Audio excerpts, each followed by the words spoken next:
The reason I started thinking that there could be great guys out there for me was from watching my sons with their women.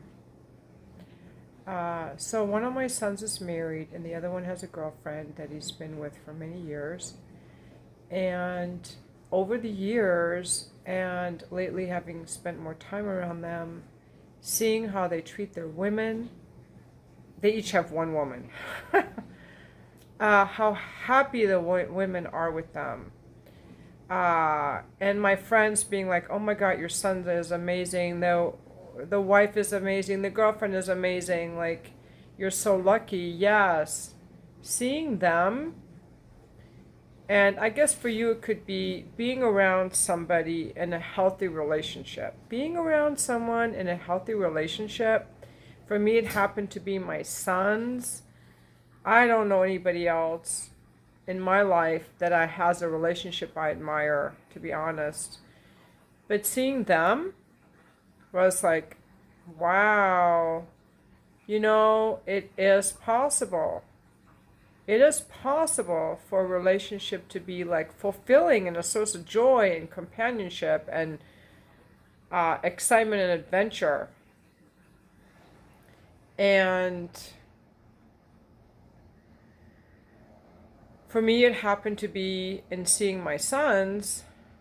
Uh, they are motivated, they're on their purpose, they are relational, they know how they are so tuned in to how the woman is feeling and attentive to her feelings. Those women feel so loved. And the parents of both of these ladies love my sons. I don't want to sound like I'm bragging, and that's why I haven't made this video before. So this video is made with well, I'm very grateful how they turn out. Like, whoa, I'm amazed with their sweet energy. And, they help with the housework. They're professionally motivated. They're intelligent. They work on their careers. They work on their hobbies. They travel. They're frugal. They never ask me for money. I mean, they're just amazing. They've gotten scholarships. They're like such incredible humans. And okay, let me just go on. The point being, like, if you can be around people whose relationships you admire, that can give you hope that relationships can be positive, because all my relationships I had were never really that satisfying. And that's what got me started to think, well, they have a great relationship. I never see them argue. And I've asked them, "Do you guys argue?" And it's like, "No, we don't." You don't have to have a relationship where there's a lot of argument. Now, when I read about some of these coaches and they talk about constantly working on yourself and working on your reactivity, I think that's for people who had traumatic childhoods. But if you didn't have a traumatic childhood, a relationship can be pretty easy. You don't have to have a lot of struggle, drama, and all of that. And another thing that helps with my sons is they don't drink. They don't really like to drink. I think it just kind of makes them not sleep as good or whatever, so they don't like to do it. Alcohol is a destroyer of relationships. Alcohol and people drink because of childhood trauma. I think that people who haven't had childhood trauma are a lot better, in a much better position to have a healthy relationship. Um, yeah, so going on with my dating, I was supposed to have a video call with this gentleman at 7, and he had to cancel like 5 minutes before he messaged me and said he had to cancel. And I was a little disappointed because honestly, I kind of was looking forward to it. At night, kind of nice having these video calls. I kind of have started to look forward to them, so I was a little bit disappointed, but I said that's okay. I mean, things come up for people, so you can't, it's so important to be easygoing about things and be a little gracious with people. So, my recommendation for all of you is to start being around some friends or people who have like healthy relationships with each other, who are optimistic and on their purpose, and who don't drink. That's super important. I noticed that a lot of these older gentlemen that I'm seeing online or that I see they like to go to live music. They like the wine tasting, the live music, and they like to drink. And that's fine. I like to party like once a week and have like a few extra drinks. But other than that, I'm going to have a glass of wine with dinner and that's it. I just feel like that's just not the kind of relationship that I want, where there's a lot of wine tasting and drinking every night. That's not what I want.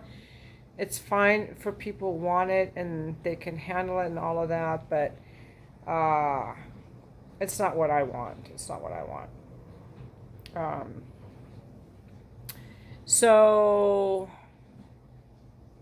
that's all I really want to share with you guys. I have been doing some coaching with people using the emotional release techniques, and people are having really good results. Really good results. But hey, I'm still practicing it on people. Like, it's amazing. Like, it's quick. You feel whatever that emotion is in your body, you feel it, and then you let it go and replace it with light. It's so quick. And another thing I want to say that I realized for myself is that the pain that we feel, it's usually caused by our mind not liking what's happening. It's usually not emotional. It feels like emotional pain, but I realize it's the mind arguing with what is and not being okay with what is. Because check this out. Check this out now. Whatever's bothering you, those of you who are feeling lonely right now, or sad, or angry, or depressed, whatever you're feeling because of what happened. Something happened and you don't like it, so you're upset in some way. Okay, if you stop thinking and feel your body, I bet you won't be upset anymore. A lot of you won't be upset anymore. I realized this for myself. I was upset because I was arguing with reality in my mind. But if I stop arguing in my mind and just get into my body, I'm not upset anymore. So you can either feel your breath or just feel the emotions that are coming up for you around what's upsetting you without the story of why it's there. So let's say, for example, that you're lonely right now because you miss your kids that have left, or you miss your spouse that left you, or that died, or your child that died. Okay? So your mind is going, oh my God, this is wrong, this is bad, and all these emotions come up, and you're going to be in a lot of pain. What if you stop thinking about what happened? You just feel those emotions in your body. Oh, I feel this heaviness in my heart. I feel this hollowness in my heart. It's like a black thing. I'm just telling you, like, things that people usually describe to me how it feels, like this pit in my stomach. And you just start feeling that, and you go in there and you forget about being upset, and now you're just in your body.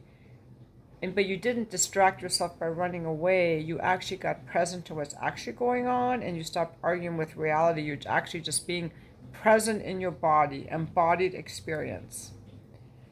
And then things just seem better. Hey, you want to check this out? Just try it and let me know. Contact me for coaching or try it on your own and just see, because I realized for myself that when I'm just in pain about my life, or like I was feeling sad off and on the last couple of days about my son, who was here for a while visiting, and now he's gone, and I miss him because he had this awesome sweet energy that I miss. And then I'm like, oh my God, I'm in the kitchen, I'm remembering how he cut the watermelon, how he cooked dinner and cleaned everything up, and all these feelings come over me. I'm sad. Okay, let me just feel the sadness in my body, and then I forget the story of he should have been here or not, and I'm making this video now, and I'm going to go on and do something else. I really think that a lot of pain is caused by our mind arguing with reality. Unless you're in physical pain or dying or something bad happened, I think a lot of pain, from myself at least, is fabricated by my mind arguing with reality.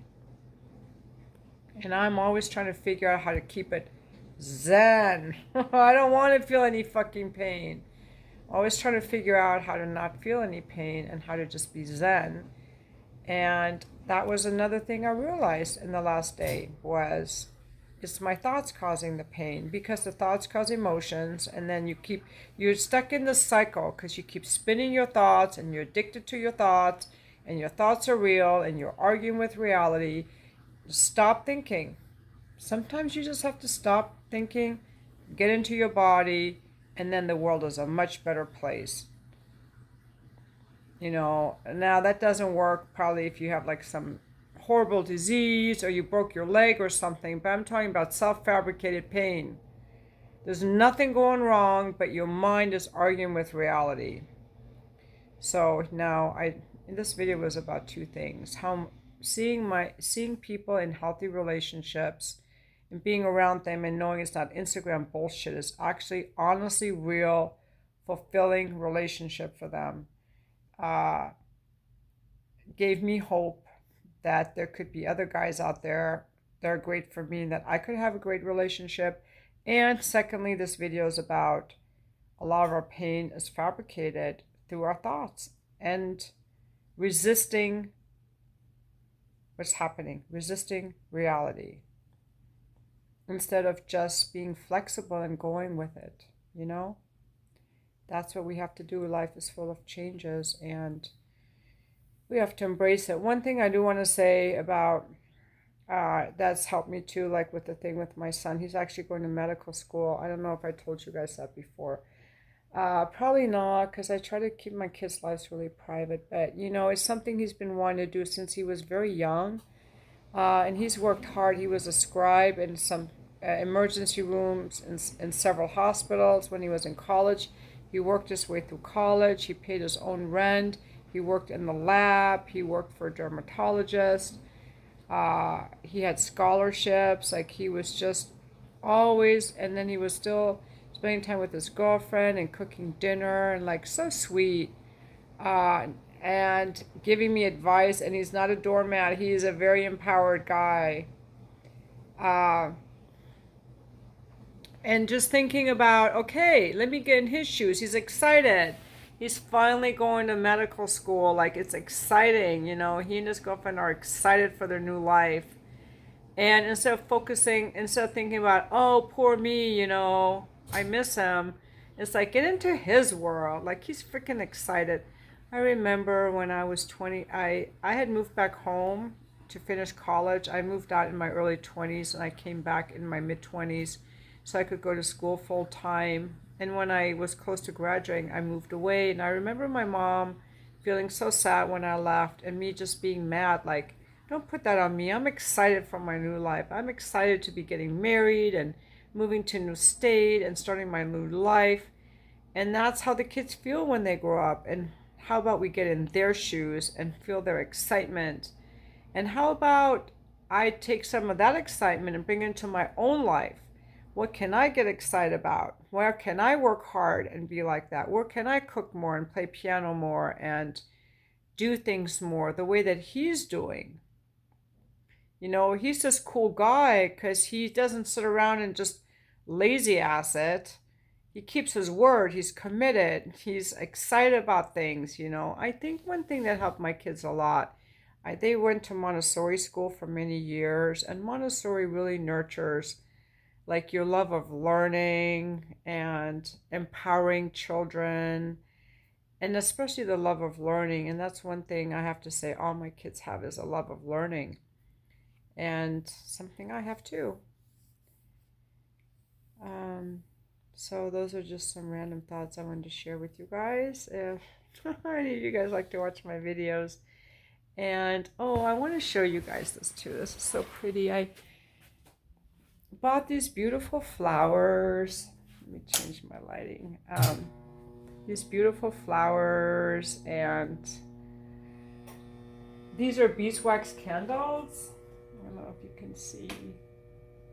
They're beeswax candles, and I just love sitting here at night having my dinner. I just finished eating.